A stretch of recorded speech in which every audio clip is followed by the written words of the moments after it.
India के prime minister की तरफ से अभी अफ्रीका में एक विज़िट हुई है और ईस्ट अफ्रीका के एक रीजन को इंडिया की फॉरेन पॉलिसी ने पूरा का पूरा प्रायोरिटाइजेशन दिया है।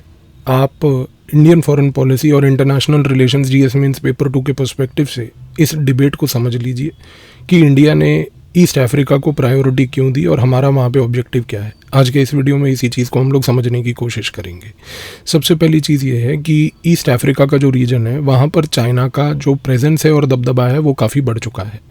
चाइना ईस्ट अफ्रीका में इंफ्रास्ट्रक्चर प्रोजेक्ट्स कर रही है, चाइना ईस्ट अफ्रीका में टेलीकम्युनिकेशन प्रोजेक्ट्स कर रही है और चाइना का एक सिक्योरिटी एस्पेक्ट भी ईस्ट अफ्रीका में देखा गया है कि चाइना ईस्ट अफ्रीका के कई कंट्रीज़ में नेवल बेसिस को बना रही है। जिबूती एक ऐसा नेवल बेस है चाइना का जो ईस्ट अफ्रीका की टेरिटरी में हमें देखने को मिलता है। अब इससे 2-3 चीज़ें होती हैं। जिबूती का जो ईस्ट अफ्रीका में चाइना का नेवल बेस है, इस चीज़ को याद रखिए कि वो जो नेवल बेस था और है आज की डेट में चाइना का, वहाँ पर चाइना सिर्फ ये नहीं कह रही है कि मैं अपनी मिलिट्री प्रेजेंस को रखूँगा, बल्कि जिबूती की अगर आप लोकेशन को देखें और उस लोकेशन को मैप पे ऑब्जर्व करें तो वो लोकेशन जिबूती की is not very far away from a territory called the horn of Africa. Horn of Africa में एंटी पायरेसी ऑपरेशंस वहाँ पर चलाए जाते हैं क्योंकि हॉर्न ऑफ अफ्रीका में बहुत सारी पायरेसी होती है। चाइना का एक नेवल बेस जिबूती में बनाना, उसका ऑब्जेक्टिव सबसे बड़ा ये था कि उस जगह पर प्रेजेंस को रख के वो इन एंटी पायरेसी ऑपरेशंस को ऑब्जर्व कर पाए और देख पाए कि कैसे ग्लोबल कंट्रीज़ जो हैं in joint anti piracy operations को रन करती हैं और इससे वो एक एपिस्टेमिक नॉलेज यानी कि एक पूरी थियोरेटिकल नॉलेज और अपनी एक फंक्शनल नॉलेज को प्रिपेयर कर पाए। तो ये सारे एस्पेक्ट्स को मद्देनज़र रखते हुए और चाइना के एक डीपर प्रेजेंस को मद्देनज़र रखते हुए हमें इंडिया की विज़िट को, प्राइम मिनिस्टर की जो अफ्रीका में हुई, उसको देखना है। अब इस विज़िट में आपको एक चीज़ याद रखनी है कि प्राइम मिनिस्टर की visit was not to counter China in Africa. हम लोग कभी भी चाइना को काउंटर नहीं करते, तो एग्ज़ाम में जब आप अपने आंसर को लिखें तो ये चीज़ के बारे में ज़रूर क्लैरिटी रखिएगा। हमारा चाइना के साथ अफ्रीका में जो राइट टर्मिनोलॉजी है वो है कि there is a competition that we have with China in Africa. अब कंपटीशन का जो पूरा का पूरा ऑब्जेक्टिव है वो भी अलग है।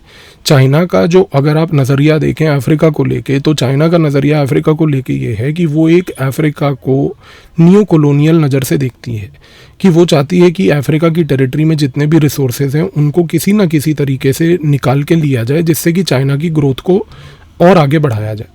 लेकिन जब हम इंडिया की बात करते हैं तो हमारा कंपटीशन चाइना के साथ इस लेवल पर कोई न्यू कॉलोनियलिज्म का नहीं है। हमारा ऑब्जेक्टिव चाइना का और इंडिया का जो अफ्रीका में है दैट इज़ वेरी डिफरेंट।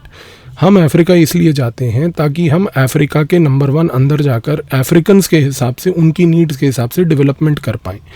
अब हम लोगों ने जो अभी विज़िट की है ईस्ट अफ्रीका की टेरिटरी में और ईस्ट अफ्रीका के कंट्रीज़ में, हमने वहाँ जाकर उन लोगों को एक अल्टरनेटिव डेवलपमेंटल पाथ प्रपोज करने की कोशिश की है। इस डेवलपमेंटल पाथ के तहत हमने उन ईस्ट अफ्रीकन कंट्रीज़ को स्पेसिफिकली ये मेथड और एक पॉइंट कन्वे करने की कोशिश की कि देखिए आपके सामने एक न्यू कॉलोनियल पावर है चाइना जैसा, जो सिर्फ आके आपके रिसोर्सेज को एक्सप्लॉइट कर रहा है।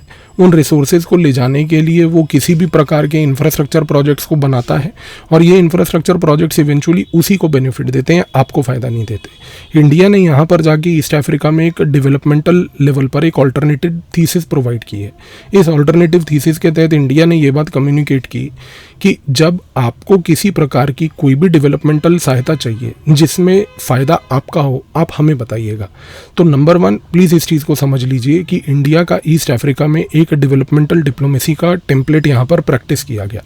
सेकंड चीज़ को समझिए, अगर इंडिया जाके ईस्ट अफ्रीका में ये बात करती है कि हमें आपके लोकल डेवलपमेंटल प्रोजेक्ट्स जिसकी रिक्वायरमेंट आपको है, आप अगर हमें बताएंगे तो इससे इंडिया को एक अपॉर्चुनिटी मिलती है ग्रास रूट लेवल पर डेमोक्रेसी को भी प्रमोट करने की। और जितना ज़्यादा आज की डेट में ईस्ट अफ्रीका में डेमोक्रेसी ग्रास रूट लेवल पर प्रमोट होगी, उससे ऑटोमेटिकली इंक्लिनेशन लॉन्ग रन में इंडिया के फेवर में आएगा, चाइना के खिलाफ जाएगा। और जैसे ही ये चीज़ होगी तो जाहिर सी बात है कि stronger democracy at the grass root level in East Africa means more affinity of East Africa towards India. तो ये एक दूसरा एस्पेक्ट हुआ। थर्ड एस्पेक्ट ये है कि आज की डेट में अगर चाइना ने मान लीजिए कि ईस्ट अफ्रीका में टेलीकम्युनिकेशंस पे काम किया है, तो लेट्स अंडरस्टैंड कि उसका काम सिर्फ हार्डवेयर लेवल का है।